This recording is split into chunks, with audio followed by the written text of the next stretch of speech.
നമസ്കാരം. വിമാനത്താവളം വഴി ഹൈബ്രിഡ് കഞ്ചാവ് കടത്തിക്കൊണ്ടുവന്ന വിദ്യാർത്ഥികളെക്കുറിച്ച് കൂടുതൽ അന്വേഷണം. മലപ്പുറം സ്വദേശികളായ 23-കാരനായ മുള്ളൻ ഷഹീദ്, 21 വയസ്സുള്ള മമ്പായി ഷഹാന എന്നിവരെയാണ് കഴിഞ്ഞ ശനിയാഴ്ച രാത്രി തിരുവനന്തപുരത്ത് പിടികൂടിയത്. പിടിയിലായവരുടെ ചിത്രങ്ങൾ പോലും പുറത്തു വന്നിട്ടില്ല. ഇവർ വമ്പൻ മാഫിയയുടെ ഭാഗമാണെന്നാണ് സൂചന.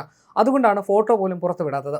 സാധാരണ ചെറിയ തോതിൽ സ്വർണ്ണവുമായി എത്തുന്നവരുടെ പോലും ചിത്രങ്ങൾ കേസെടുത്താൽ പുറത്തുവിടുന്നതാണ് കസ്റ്റംസ്. സിനിമാ മേഖലയിലേക്ക് വേണ്ട ഹൈബ്രിഡ് കഞ്ചാവുമായിട്ടാണ് ഇവർ എത്തിയതെന്നാണ് സൂചന.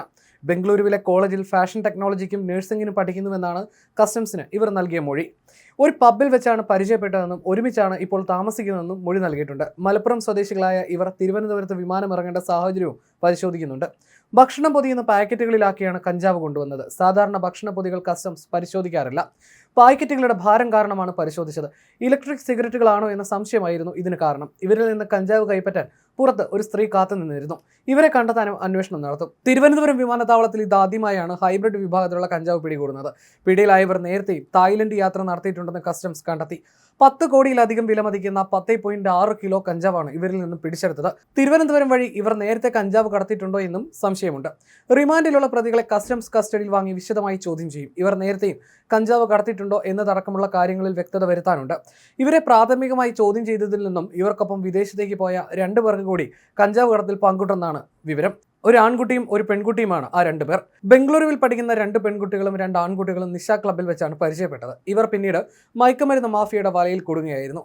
മാഫിയ സംഘത്തിന്റെ നിർദ്ദേശപ്രകാരം 4 പേരും കഴിഞ്ഞ മാസം പാസ്പോർട്ട് എടുത്തു. തുടർന്ന് 4 പേരെയും ടൂർ പാക്കേജ് എന്ന പേരിൽ മയക്കുമരുന്ന് മാഫിയ തായ്ലൻഡിലേക്ക് അയച്ചു. തിരികെ വരുമ്പോൾ അവിടെ നിന്ന് മടക്കയാത്രയ്ക്കുള്ള ടിക്കറ്റ് നൽകുന്നവർ ഏൽപ്പിക്കുന്ന ലഗേജ് വിമാനത്താവളത്തിന് പുറത്തെത്തിക്കാനായിരുന്നു നിർദ്ദേശം. ഭക്ഷണ പൊതികളിലായാണ് 10.06 കിലോഗ്രാം കഞ്ചാവ് ഒളിപ്പിച്ച് കടത്താൻ ശ്രമിച്ചത്. ബാങ്കോക്കിൽ നിന്ന് സിംഗപ്പൂർ വഴിയുള്ള സ്കൂട്ട് എയർലൈൻസിൽ ശനിയാഴ്ച രാത്രി 10:30 പ്രതികൾ എത്തിയത്. ഷഹാനെയാണ് ഷഹീദിനെ തായ്ലൻഡിൽ കൊണ്ടുപോയതെന്നും അന്വേഷണത്തിൽ തെളിഞ്ഞു. യുവതി മുമ്പും ഇതുപോലെ യാത്ര ചെയ്തതായും കണ്ടെത്തിയിട്ടുണ്ട്. യുവതിയെ കേന്ദ്രീകരിച്ച് വ്യക്തമായ അന്വേഷണങ്ങൾ നടക്കേണ്ടതുണ്ട്. യുവാക്കളെ കഞ്ചാവ് കടത്തിലേക്ക് ആകർഷിക്കാനുള്ള മയക്കുമരുന്ന് മാഫിയയിലെ പ്രധാനിയാണോ യുവതിയെന്നും പരിശോധിക്കും. സാധാരണ കഞ്ചാവിനേക്കാൾ 10 ഇരട്ടി വീര്യം കൂടിയതാണ് ഹൈബ്രിഡ് കഞ്ചാവ്. അന്താരാഷ്ട്ര വിപണിയിൽ ഇതിന് വൻ വിലയുമാണ്. യുവതി നേരത്തെയും ഇതുപോലെ പോയതായും സംശയമുണ്ട്. കഞ്ചാവ് കടത്തിയത് ഏതെങ്കിലും അന്താരാഷ്ട്ര ശൃംഖലയുടെ ഭാഗമാണോ എന്ന് അന്വേഷിച്ചു വരികയാണെന്ന് കസ്റ്റംസ് വൃത്തങ്ങൾ പറയുന്നു. ഇവർക്കൊപ്പം പോയ ഒരു ആൺകുട്ടിക്കും പെൺകുട്ടിക്കും വേണ്ടിയിട്ടുള്ള അന്വേഷണവും പുരോഗമിക്കുകയാണ്. തായ്ലൻഡിലുള്ള ഇവർക്കായി കസ്റ്റംസ് അന്വേഷണം ആരംഭിച്ചിട്ടുണ്ട്. 4 പേരും ലഹരിക്ക് അടിമയാണെന്നും ചോദ്യം ചെയ്യലിൽ പ്രതികൾ സമ്മതിച്ചു. വിമാനത്താവളത്തിൽ നിന്ന് പുറത്തിറങ്ങുമ്പോൾ ലഗേജ് കൈമാറാനായിരുന്നു വിവരം. പിന്നീട് തിരുവനന്തപുരത്ത് നിന്ന് ബംഗളൂരുവിലേക്കുള്ള ടിക്കറ്റ് നൽകുമെന്നും സംഘം അറിയിച്ചിരുന്നു. വിമാനങ്ങളിൽ വന്നിറങ്ങുന്ന യാത്രക്കാരെ എയർ കസ്റ്റംസ് ക്യാമറകളിലൂടെ നിരീക്ഷിക്കുന്നതിനിടയിലാണ് വിമാനത്തിൽ നിന്ന് ടെർമിനലിനുള്ളിൽ പ്രവേശിച്ച ഇവരുടെ ചലനങ്ങളിൽ സംശയം തോന്നിയത്. ഇരുവരും ടെർമിനലിൽ നിന്ന് പരുങ്ങുന്നത് കസ്റ്റംസ് ഉദ്യോഗസ്ഥർ ശ്രദ്ധിച്ചിരുന്നു. തുടർന്നാണ് ലഗേജ് വിശദമായി പരിശോധിച്ചത്.